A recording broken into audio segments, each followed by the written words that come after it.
बघा, काल न्यूजपेपरला एक न्यूज अशी प्रसिद्ध झाली होती, की शिक्षक भरतीच्या संदर्भात एक याचिका जी आहे, ही इंजिनिअरिंग आणि बी-सी-एस किंवा बी-एस-सी वाले उमेदवार जे आहेत, बी-सी-एस वाले, बी-सी-ए वाले उमेदवार यांनी जी आहे ती टाकली आहे, की आम्ही लोक उमेदवार पात्र असताना किंवा इलिजिबल असताना आम्हाला या भरतीमध्ये आमच्या प्रोफाईलवर प्रेफरन्सेस का जनरेट झाली नाही, तर या संदर्भात आम्हाला न्याय देण्यात यावा, अशी एक बातमी जी आहे ती काल मी न्यूजपेपरला बघितली आणि त्या संदर्भात काही लोकांचे मेसेज सुद्धा आले होते, की या संदर्भात नेमकं काय होईल.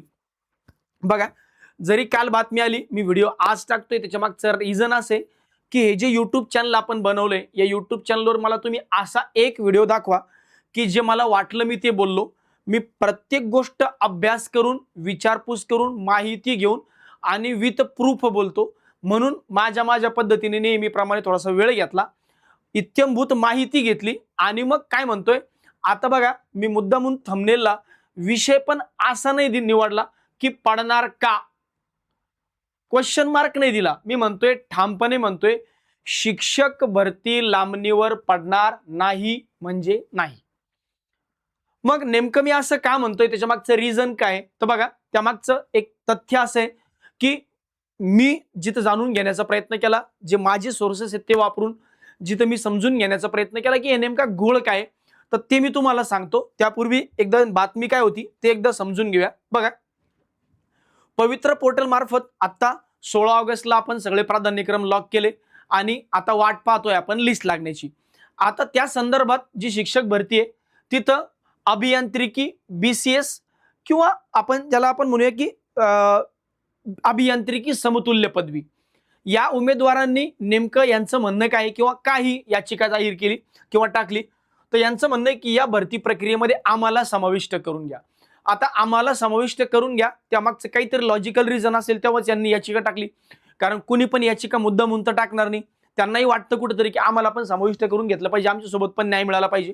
आता त्यांचं म्हणणं काय बघा, जी भरती चालू झाली त्यात जनरेट न झाल्याने त्यांना या भरती प्रक्रियेमध्ये पसंतीक्रम जनरेटच झाले नाही. बी-सी-ए असेल, अभियांत्रिकी असेल, उमेदवारांनी मुंबई उच्च न्यायालयाच्या कोल्हापूर सर्किट बेंचमध्ये धाव घेतली. या प्रकरणामुळे शिक्षक भरती प्रक्रियेवर स्थगिती येण्याची शक्यता आहे, नाही येणार, मी गॅरंटीने सांगतो. पात्र उमेदवारांना तातडीने पसंतीक्रम जनरेट करून भरती प्रक्रियेत सहभागी करून घेण्याची मागणी यांचं म्हणणं आहे की आम्ही बी म्हणजे बॅचलर ऑफ इंजिनिअरिंग झालंय, आमचं बी-एड झालंय, CTET आहे किंवा टेट आहे, अशी सर्व पात्रता असून सुद्धा आम्हाला याच्यामध्ये का इन्क्लूड करून घेण्यात आलेलं नाहीये. तर बघा, यात अजून एक उमेदवार आहे जे BSc ऍग्रिकल्चर आहे, त्यांना पण प्राधान्यक्रम जनरेट झालेले नव्हते. BSc ऍग्रिकल्चर वाल्यांना, हा BSc ऍग्रिकल्चर वाले याच्यामध्ये नाहीयेत, हे तेवढंच खरंय. पण जेवढे माझ्यापर्यंत उमेदवार आले त्यांचं म्हणणं आहे की आमचं BSc ऍग्रिकल्चर झालं होतं, आम्हाला पण प्राधान्यक्रम जनरेट झाली. हा, BSc ऍग्रिकल्चर, पण ज्यांचं BA 12वी D.Ed झालंय, 12वी ते D.Ed झाले, त्यांना प्राधान्यक्रम आहेत. कारण ते 1 ते 5 साठी उमेदवार आहे, पात्र आहेत, पण 9 ते 10 साठी त्यांना बोलवलेलं नाही किंवा त्यांना प्रेफरन्स जनरेट झालेले नव्हते. तर हा पवित्र पदवीचा विषय जो प्रणालीत नमूद नसल्याने त्यांचे पसंतीक्रम जनरेट झालेले नाहीयेत. आता याच्या मागचा मुद्दा असा आहे की हे जे आहे सगळं ऑनलाईन स्वरूपात आहे. ऑनलाईन स्वरूपामध्ये जी कमांड आपण देतो, जर आपण कम्प्युटरला सांगितलं की BA B.Ed घ्यायचंय, BSc B.Ed घ्यायचंय, MSc B.Ed घ्यायचंय, 12वी D.Ed घ्यायचंय, पवित्र पोर्टलच्या माध्यमातून आपल्या TET 1 वाला घ्यायचंय, TET 2 वाला घ्यायचंय, तीच कमांड ते फॉलो करणार आहे. म्हणजे ऑफकोर्स कम्प्युटरला ती कमांडच दिली नव्हती की BE वाले किंवा BCA वाले जे उमेदवार आहेत यांना याच्यामध्ये समाविष्ट करून घेण्याची. बघा, पात्र उमेदवारांचं म्हणणं असं आहे की शिक्षक भरतीमध्ये 2022ला सुद्धा जेव्हा आम्ही गणित विषयासाठी संधी नाकारल्यामुळे पात्र अभियांत्रिकीच्या विद्यार्थ्यांनी सर्किट बेंचमध्ये याचिका दाखल केली आहे. महाराष्ट्र राज्य शैक्षणिक संशोधन प्रशिक्षण परिषदेने 15 डिसेंबर 2023 रोजी संबंधित विद्यार्थी गणित विषयासाठी पात्र असल्याची शिफारस केली होती, सांगितलं नव्हतं. बर, मागील भरतीत पात्र अभियांत्रिकी उमेदवारांची कागदपत्र पडताळणीतून हकालपट्टी केल्याचा दाखला देण्यात आला आहे. या उमेदवारांना पात्र संधी देण्याची अशा पात्र उमेदवारांना संधी दिली नाही म्हणून प्रशासनाने फटकारले देखील होतं. पुढील सुनावणी 25 ऑगस्ट रोजी घेण्यात येणार आहे. BCI पदवी ही BCS, BSc, IT समकक्ष मानली जाते. गणित व विज्ञान विषयासाठी BCA धारकांना संधी नाकारली जात असल्याचा दावा याचिकाकर्त्यांनी केलाय. जून 2024 मध्ये याच मुद्द्यावर औरंगाबाद खंडपीठात दाखल याचिकेप्रकरणी NCTE कडे निर्णय सोपवण्यात आला होता, मात्र अद्याप कारवाई झाली नाही. कोल्हापूर सर्किट बेंचने या प्रकरणाची पुढील कारवाई सप्टेंबरमध्ये दिली असं त्यांचं म्हणणं आहे. आता मुद्दा असा आहे, त्याच्या अगोदर परत एकदा हे वाचून घेऊ की शिक्षक अभियोग्यता व बुद्धिमत्ता चाचणी BCA उमेदवार पदवीधर उमेदवारांना शिक्षक भरतीतून वगळल्याने त्यांनाही सर्किट बेंचमध्ये याचिका दाखल केली आहे. BCA पदवीधरांनी B.Ed गणित विज्ञान TET तसेच CTET पेपर 2 सारखे आवश्यक पात्रता पूर्ण केल्या आहेत. पवित्र पोर्टलवर प्रसिद्धीक्रम भरताना as per your profile preferences not available असा संदेश येत असल्याची तक्रार या उमेदवारांची आहे. आता याच्या मागचं थोडंसं बॅकग्राऊंड आपण समजून घेऊया. ज्यांच्यासोबत मी बोललो किंवा जिथून मी माहिती घेण्याचा प्रयत्न केला, जे सोर्सेस मी स्वतः वापरले, बघा त्यांचं म्हणणं काय आणि ते एकदम मला ऑथेंटिक वाटलं, जेन्युइन वाटलं, मी ते सांगतोय. बघा त्यांनी पण नियमावर बोट ठेवले, त्यांनी काही स्वतःहून नाही बोललेले. म्हणजे सांगण्याचा मुद्दा असा की मला अभियांत्रिकीच्या विद्यार्थ्यांबद्दल किंवा BSc ॲग्रिकल्चर विद्यार्थ्यांबद्दल, BComच्या विद्यार्थ्यांबद्दल काही आकस म्हणून नाहीये. मुद्दा हा आहे नियम असं म्हणतो. त्या नियमावर बोट ठेवून त्यांचं म्हणणं असं होतं की एखादा उमेदवार जो BCA झालाय तर BCA उमेदवार हा गणित हा एक विषय घेऊन पदवी आणलाय. त्याने गणितातून पदवी नाही केली, लक्षात घ्या. गणितातून पदवी उत्तीर्ण करणं हा एक वेगळा विषय असतो आणि गणित एक विषय घेऊन पदवी उत्तीर्ण करणं हा एक वेगळा विषय असतो.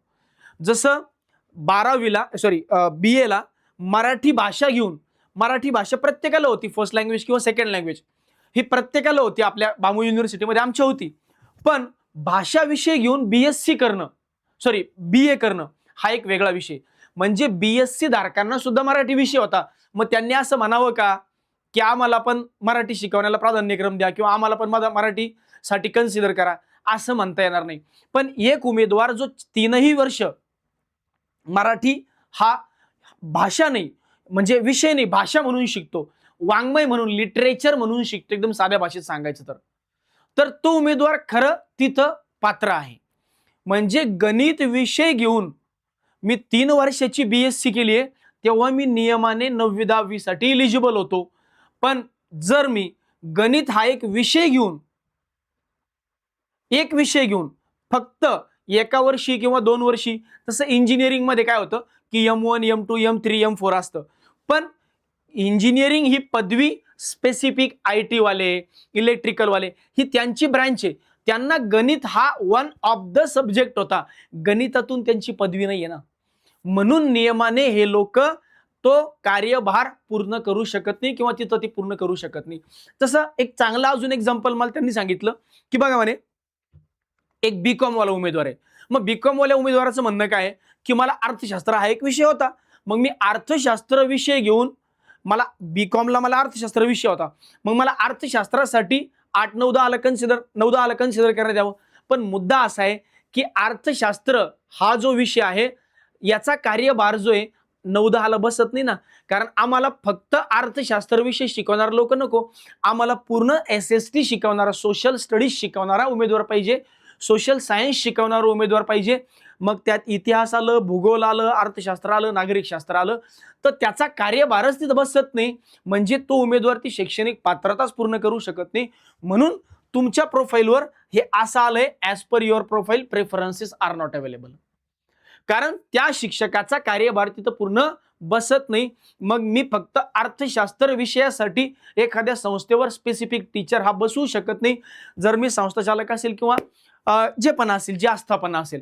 म्हणून या उमेदवारांना ती संधी नाकारण्यात आली आहे. त्यामुळं ही भरती लांबणीवर पडण्याची शक्यता यत्किंचितही नाही. उद्या फॉर एक्झाम्पल उद्या शासनाने हे मान्य केलं, शासनाने म्हणल्यापेक्षा न्यायालयाने हे मान्य केलं, न्यायालयाने हे मान्य केलं की या पदवी इक्विव्हॅलंट यांना पण विचार करण्यात यावा. तर यांचा विचार जो आहे हा जरी करण्यात आज आला तरी तो उद्याच्या भरतीमध्ये किंवा फेज 2 मध्ये एखाद्या वेळेस त्यांना न्याय दिला जाऊ शकतो. हा त्याचा वैयक्तिक प्रश्न आहे, त्याच्यात आपल्याला काही प्रॉब्लेम नाही. पण या भरतीवर त्याची कुठलीही गदा येणार नाही. यापूर्वी पण अशा याचिका पडलेल्या आहेत, पण त्याच्यामुळे कुठल्याही या भरतीवर गदा येणार नाही. ही गोष्ट समजून घ्या आणि एकदम क्लिअर कम्युनिकेशन असू द्या. त्यामुळं मी एकमेव व्यक्ती आहे जो बिनधास्तपणे सांगतो की भरती लांबणार नाही. ही भरती वेळेत पूर्ण होणार. आणि मला जेवढं वाटतं, माझा सिक्स सेन्स म्हणतो की तुम्हाला 30 ऑगस्टच्या अगोदर किंवा 31 ऑगस्टच्या अगोदर पहिली गुणवत्ता यादी पण लागू शकते. 30-31 ऑगस्टच्या अगोदर पहिली गुणवत्ता यादी सुद्धा लागू शकते. त्यामुळे जास्त भ्रमात राहू नका, आपल्या कामाशी काम ठेवा. बाकी मला असं वाटतं या चर्चेचा विषय, चर्चेला कोणी काही पण टाकू शकतं. आणि बघा, आपल्या संविधानानुसार लोकशाहीत तो प्रत्येकाला हक्क आहे की बाबा माझ्यावर अन्याय होता कामा नये, तर माझाही कुठेतरी विचार करण्यात यावा. हा, हेही अजून तेवढंच खरंय, ज्यांनी मला सांगितलं की त्यांचं म्हणणं आहे की या BCS असेल किंवा तुमचं इंजिनिअरिंग असेल, यांचं हे पण एक म्हणणं आहे की बरेच BCA चे कॉलेजेस जे आहेत ते गव्हर्नमेंट कॉलेजेस आहेत, तिथली शिक्षक भरती रखडलेली आहे. तर आम्हाला त्या कॉलेजेसवर किंवा त्या ठिकाणी त्या संस्थांवर आमची भरती चालू करा आणि ती भरती सुद्धा पवित्र पोर्टल मार्च मार्फत घ्या. तर ही याचिका फक्त एवढ्यापुरतीच नाहीये, ही याचिका तिथं पण लागू पडते. कुठं लागू पडते? की ज्या ज्या ठिकाणी गव्हर्नमेंट कॉलेजेस किंवा गव्हर्नमेंट संस्था आहेत, जिथं BCA हे उमेदवार किंवा इंजिनिअरिंगचे उमेदवार लिगली पात्र आहेत, तर ती भरती का रखडून ठेवली? ती भरती जर तुम्ही करत नाहीये, तर ती भरती करण्यात यावी. आणि शक्यतोवर ती भरती जर पवित्र पोर्टलच्या मार्फत झाली, तर आम्हाला लवकरात लवकर संधी मिळेल. ही पण एक मागणी त्याच्या पाठीमागे आहे. तर या दोन्ही गोष्टी आहेत. त्यामुळं त्यांचा हक्क किंवा संविधानाने त्यांनी एखादी गोष्ट मागणं, त्यात मला नाही वाटत काही चुकीचं आहे. 100% तो त्यांचा हक्क आहे. पण त्यामुळं ह्या भरतीवर कुठलीही गदा येणार नाही किंवा ही भरती रखडणार नाही किंवा लांबणार नाही किंवा कुठलाही स्टे येणार नाही. याबद्दल तुम्ही बिनधास्त राहा. आणि म्हणून मी हा व्हिडिओ टाकण्यामागचा थोडासा उशीर होण्यामागचा तोच रिझन आहे की माहिती ऑथेंटिक घेऊन व्यवस्थित पद्धतीने चर्चा करून काय होऊ शकतं आणि भविष्यात याचे कुठलेही परिणाम होणार नाही, ही गोष्ट आधी प्रकर्षाने कन्फर्म करून घेतली आणि मग तुमच्यापर्यंत आलोय. बाकी उद्या या उमेदवारांबद्दलही आपल्याला 100% आपुलकी आहे. यांचंही चांगलंच झालं पाहिजे, पण स्टील या भरतीवर त्याचा कुठलाही परिणाम होणार नाही, याची मी गॅरंटी देतो. बाकी अशाच प्रकारच्या माहिती पूर्ण आणि अभ्यासपूर्ण व्हिडिओ बघण्यासाठी आपल्या YouTube चॅनलला नक्की सबस्क्राईब करून ठेवा. धन्यवाद.